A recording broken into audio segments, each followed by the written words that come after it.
NTR gourd వద్ద ఎన్టీఆర్ వర్ధంతి సందర్భంగా ఏపీ బీజేపీ రాష్ట్ర అధ్యక్షురాలు ఎంపీ దగ్గుబాటి పురంధేశ్వరి నివాళులర్పించారు. ఎన్టీఆర్ మరణించి 30 ఏళ్లైనా ప్రజల హృదయాల్లో బతికే ఉంటారని, తెలుగు చిత్రసీమలో అనేక పాత్రలు పోషించి అభిమానులను సంపాదించుకున్నారని ఆమె తెలిపారు. నాయకుడిగా ప్రతి నాయకుడిగాను మెప్పించారని, రాజకీయాల్లోకి వచ్చాక అధికారం కోసం కాకుండా ప్రజా సంక్షేమం కోసం పనిచేశారని పురంధేశ్వరి తెలిపారు.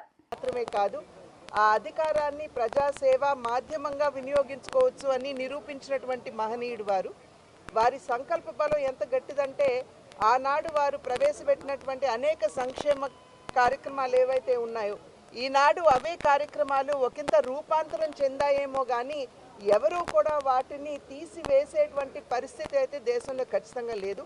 ఇది వారి సంకల్పానికి మరియు ప్రజల పట్ల వారికి ఉన్నటువంటి అంకిత భావానికి నిదర్శనంగా మనం భావించాలి.